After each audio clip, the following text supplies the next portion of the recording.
अस्सलाम वालेकुम दोस्तों, कैसे हो आप सब लोग। आज की इस वीडियो में मैं आपको दराज के नए इंस्टॉलमेंट प्रोग्राम की वजह से बताऊंगा। ये कुछ नया तो नहीं है तो पुराना ही, यानी कि काफी अर्से से चल रहा है। लेकिन मसला ये है कि इसमें नए बैंक्स ऐड होते हैं, कभी कोई निकल जाता है, तो बाद में आप लोगों को ये मसला होता है कि आप कहते हो कि मेरी वीडियोस फेक है। दराज की पॉलिसीज और बैंक्स की पॉलिसीज चेंज होती रहती हैं, तो उनका कभी पता नहीं चलता। कोई महीने कभी नया बैंक होता है, कभी कोई और आ जाता है। तो अभी जब शुरू हुई थी कि बैंक की पॉलिसी, तो सिर्फ 2 बैंक होते थे, उसके बाद 4 हो गए, फिर 5 हो गए, फिर जो है ना 5 के बाद फिर 4 हुए। अब जो है इनमें 4 यानी कुछ बैंक फिर दोबारा निकल गए, फिर कोई नए ऐड हो गए, तो अभी इनके जो है ना 7 बैंक इनको सपोर्ट कर रहे हैं। यानी कि दराज की जो मंथली EMI ऑफर है या फिर इंस्टॉलमेंट प्रोग्राम है, उसमें 7 बैंक्स ऐड हैं। तो मैं आपको सभी बैंक्स के हवाले से बताता हूँ और उनको बताता हूँ कि आपको कितना, कौन से बैंक्स मार्कअप से ले रहे हैं। कुछ के ऊपर मार्कअप भी है, कुछ 12 महीनों तक बगैर मार्कअप के दे रहे हैं। उसके बाद जो किस्तें हैं वो उसके ऊपर मार्केट चार्ज कर रहे हैं। और कुछ बैंक्स के ऊपर आप जस्ट 12 महीने, यानी कि मुख्तलिफ ऑफर्स हैं। तो मैं सब के वजह से आपको बताता हूँ। आपकी स्क्रीन के ऊपर जो है ना पूरा मैं चार्ट बना दूंगा, आप वहां पे देखते रहें। अब अगर हम बैंक की बात करें तो इसमें आपको स्टैंडर्ड चार्टर्ड बैंक मिल जाता है, सिल्क बैंक मिल जाता है, बैंक अल फलाह मिल जाता है, फैसल बैंक मिल जाता है, अस्करी बैंक, मुस्लिम कमर्शियल बैंक और यूनाइटेड बैंक मिल जाते हैं। तो आपको तकरीबन 7 बैंक मिल जाते हैं और सबकी जो ऑफर्स हैं वो मुख्तलिफ हैं। अब स्टैंडर्ड चार्टर्ड बैंक में आपको 12 महीनों तक बिना मार्कअप के आप कोई भी चीज खरीद सकते हैं। लेकिन 12 महीनों के बाद इनकी 36 महीनों तक ऑफर भी है, यानी कि 3 साल तक आप EMI इस्तेमाल कर सकते हैं। लेकिन जब आप 36% के ऊपर जाते हैं तो इसमें आपको मार्कअप देना पड़ता है। तो इसका जो मार्कअप रेशियो है वो बहुत, यानी कि लिखा हुआ तो बहुत थोड़ा है, लेकिन बन बाद में बहुत ज्यादा जाता है। जिस तरह 0.91 है अगर आप 18 महीनों की ऑफर सेलेक्ट करते हैं, और 0.92 है अगर आप 24 महीनों की ऑफर सेलेक्ट करते हैं, और अगर आप 36 महीनों के लिए EMI सेलेक्ट करते हैं तो फिर आपकी जो ऑफर है वो 0.94% है। अब याद रहेगा ये हर मंथ 0.94% आपकी इंस्टॉलमेंट के ऊपर लगेगा, और ये 0.94% है वो सिर्फ इंस्टॉलमेंट के ऊपर नहीं लगेगा, बल्कि आपकी जो टोटल रकम होगी उसके ऊपर लगेगा। तो ये काफी सारे बन जाते हैं। मिसाल के तौर पर 0.94% आपको तकरीबन 11% जो है ना आपका मार्कअप बन जाता है। अब हम बात करें सिल्क बैंक की, तो उसमें आपको जो है सिर्फ 3 महीने वाला जो ऑफर है उसी में ही आप बगैर मार्कअप की चीजें खरीद सकते हैं। अदरवाइज आपको बाकी सब के ऊपर मार्कअप देना पड़ता है, यानी कि 6 महीने, 12 महीने, 24, 36 सब के ऊपर आपको 2% मार्कअप देना पड़ेगा। इनका जो मार्कअप है वो फिक्स है 2% के ऊपर। बैंक अल फलाह वालों का भी सेम है, यानी कि इसमें आप 3% जो 3 महीने के लिए आप 0% के ऊपर चीजें लेंगे, उसके बाद आप जितनी भी मुद्दत सेलेक्ट करेंगे उसके ऊपर आपको 1.85% मार्कअप देना पड़ेगा। हाँ, इनकी प्रोसेसिंग फीस कोई नहीं है। अभी हम फैसल बैंक की बात करें तो इसमें भी आपको बिल्कुल सेम ऑफर्स मिल जाती हैं, यानी कि 3 महीने के लिए आपको कोई भी मार्कअप नहीं देना पड़ेगा। लेकिन 3 महीने के बाद आपको जितनी भी मंथ्स मिल जाती हैं, यानी कि 6 से 36 तक, वहां पे आपको 2% मार्कअप देना पड़ेगा, और उसमें आपको 700 रुपीज प्रोसेसिंग फीस भी देनी पड़ेगी। अगर हम अस्करी बैंक की बात करें तो उसकी 3 महीनों से लेकर 24 महीनों तक की ऑफर है, और सब के ऊपर ही आपको मार्कअप लगेगा। कोई भी मार्कअप फ्री पीरियड नहीं है इनका। आपको 3.2% मार्कअप लगेगा, और 3.2% को जब आप 12 से मल्टीप्लाई करते हैं तो आपको ये मार्कअप जो लगता है वो तकरीबन 36% मार्कअप लगेगा। यानी कि अगर आप 1 लाख की चीज लेंगे तो अस्करी बैंक वाले आपसे 36,000 रुपए सूद वसूल करेंगे उसके ऊपर। अब बात करें MCB और UBL की, तो UBL और MCB दोनों में आप 12 महीने तक बगैर मार्कअप की चीजें खरीद सकते हैं, यानी कि आपको कोई सूद नहीं देना पड़ेगा।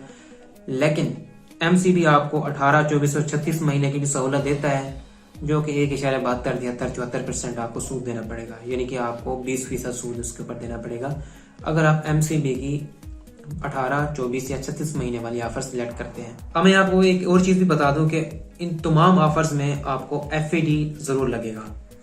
सिर्फ बैंक अल फलाह की प्रोसेसिंग फीस नहीं है, बाकी सब बैंक्स आपको 1.5% या 2.5% प्रोसेसिंग फीस भी लगाएंगे। जो तो 1.25 या 2.5 आप अपनी प्रोडक्ट है उसके हिसाब से देख सकते हैं।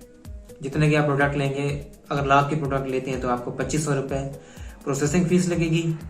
1.5%, 2.5% इतना आपको तकरीबन FAD टैक्स लगेगा।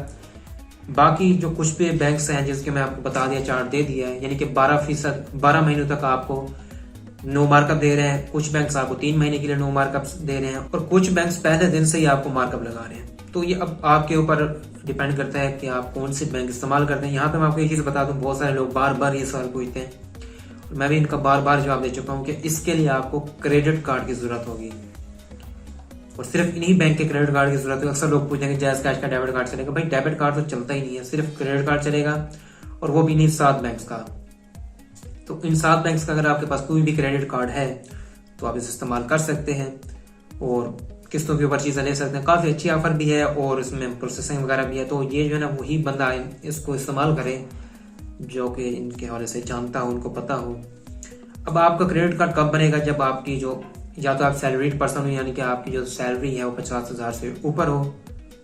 कुछ बैंक्स आपको 35,000 30,000 वाली सैलरी पे भी बना के देंगे, लेकिन मोस्टली आपको 50,000 से ऊपर वाली के ऊपर सैलरी के ऊपर आपको यह कार्ड बना के देंगे। उसके बाद जो दूसरा ऑप्शन है वो आपके पास बिजनेस है, यानी कि आपका बिजनेस हो, मंथली इनकम आपकी 100K से ज्यादा हो, यानी कि 1 लाख से ज्यादा हो, तब भी आपको क्रेडिट कार्ड मिल जाएगा। और जो तीसरा ऑप्शन है जो कि यूबीएल वालों से मैंने बताया गया था वो ये था कि अगर आपके अकाउंट में 2 मिलियन की ट्रांजेक्शन हो चुकी हैं तब भी वो आपको क्रेडिट कार्ड बना के देंगे।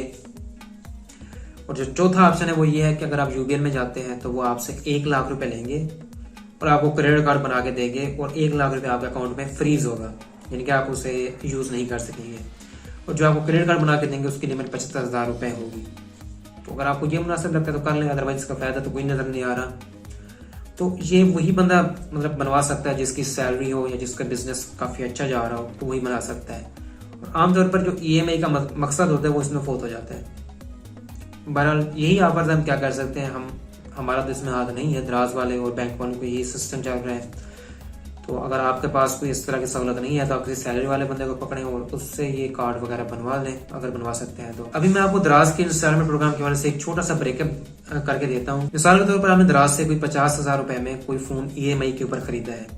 अब आप किसी भी बैंक का क्रेडिट कार्ड यूज करते हैं, मैं फर्ज कर लेता हूँ आप स्टैंडर्ड चार्टर्ड बैंक का क्रेडिट कार्ड इस्तेमाल करते हैं, तो 12 महीनों के लिए आप अगर अप्लाई करेंगे तो आपको 4,100 कुछ रुपए की किस्त बनेगी और इसमें आपको मार्कअप नहीं देना पड़ेगा। यानी कि 50,000 का आपने फोन लिया, 50,000 ही आपकी 12 महीनों की किस्त बनेगी। और ये है कि 4-5 हजार प्रोसेसिंग फीस बनेगी जो कि आपसे दराज वाले या फिर बैंक वाले जो भी हैं वो वसूल तो करेंगे आपसे। निकलने तो आपकी जेब से हैं, भले वो दराज के पास जाए या फिर बैंक वालों के पास, तो मोस्टली ये बैंक वालों के पास ही जाते हैं। तो 12 महीनों के ऊपर कोई मार्कअप नहीं है, पूरे आप पैसे देंगे plus processing fees plus FED. अब आप जो है ना 12 महीने से थोड़े से ऊपर चले जाते हैं, यानी कि आप चाहते हैं कि 50,000 की चीज है, आप 18 महीनों की किस्तों के ऊपर लेते हैं और आप बैंक यूज करते हैं स्टैंडर्ड चार्टर्ड बैंक। मैं यहाँ पे आपको मिसाल बता रहा हूँ, लाजमी नहीं है कि आप यही इस्तेमाल करें। हर बैंक के अलग अलग सूद की परसेंटेज है, मार्कअप का रेट है, वो मैंने आपको पहले चार्ट में दिखा दिया था, तो आप वो देख लें और उसके बाद ये भी देख लें। अब आप जो है ना स्टैंडर्ड चार्टर्ड बैंक के ऊपर 18 महीनों में कोई चीज लेते हैं, जिनके आप 50,000 का फोन लेते हैं और 18 महीने सिलेक्ट करते हैं, तो आपको जो है ना 3200 आपकी इसकी किस्त बनेगी और 0.91% आपको मार्कअप जो है ना हर महीने देना पड़ेगा 50,000 की रकम के ऊपर। तो 455 रुपए आपको हर माह देने पड़ेंगे और यहाँ पे आपको जो मार्कअप टोटल रकम पड़ेगी वो 58,230 रुपए है। तो ये स्टैंडर्ड चार्टर का है। अगर आप 12 महीनों से ऊपर जाते हैं, 12 महीने के लिए कोई मार्कअप नहीं है, 12 महीनों से ऊपर अगर आप जाते हैं तो अब आपको मार्कअप लगेगा। फर्स्ट किया आपने सिल्क बैंक की 36 महीनों वाली किस्तें सिलेक्ट की हैं, आपने 50,000 की एक चीज ली है ईएमआई के ऊपर और आप चाहते हैं कि आप उसे 3 साल में पेमेंट करें, तो आपकी जो किस्त बनती है वो 2,389 रुपए बनती है और टोटल जो रकम बन जाती है वो 86,004 रुपए बन जाती है। यानी कि 50,000 की चीज आपने 3 साल की किस्तों के ऊपर खरीदी सिर्फ बैंक के जरिए और अब आपको जो सूद देना पड़ेगा वो 36,000 रुपए देना पड़ेगा। तो ये भी तकरीबन साल के 12,000 बन जाते हैं। अब आपकी मर्जी है, मतलब अगर आप कोई भी कार्ड यूज करें, अगर आप 12 महीनों से ऊपर नहीं जाते, जिस तरह यूबीएल हो गया, स्टैंडर्ड चार्टर्ड बैंक हो गया, एमसीबी हो गया, तो इसमें आप 12 महीनों के लिए कोई भी चीज खरीद सकते हैं बगैर मार्कअप के। अगर ऊपर जाएंगे तो फिर आपको मार्कअप पड़ेगा। जो बाकी जो बैंक अगर उनका क्रेडिट कार्ड इस्तेमाल करेंगे तब तो आप हर सूरत में सूद पड़ेगा। तो मुख्तलिफ बैंक के मुख्तलिफ चार्ट्स हैं, इसलिए मैं आपको बार बार कह रहा हूँ कि आप चार्ट्स देख लें एक बार, उसके बाद आप खुद ही डिसाइड करें कि आपने कौन सी बैंक का क्रेडिट कार्ड बनवाना है और कौन सी चीजें और कितनी मुद्दत के लिए लेना है। ये आप अपनी आसानी से के हिसाब से मतलब डिपेंड कर सकता है, आपके ऊपर डिपेंड करता है। अब यहाँ पे जो एक चीज रह गई वो है ऑर्डर कैंसिलेशन, यानी कि दराज वाले आप कोई चीज ऑर्डर करते हैं क्रेडिट कार्ड के जरिए, दराज वालों के पास वो चीज आउट ऑफ स्टॉक हो जाती है, किसी वजह से भी वो कैंसिल कर देते हैं, तो उसके लिए आपको कोई भी पेनल्टी नहीं पड़ेगी। आपको 0% चार्जेस लगेंगे, जो कि लगने चाहिए।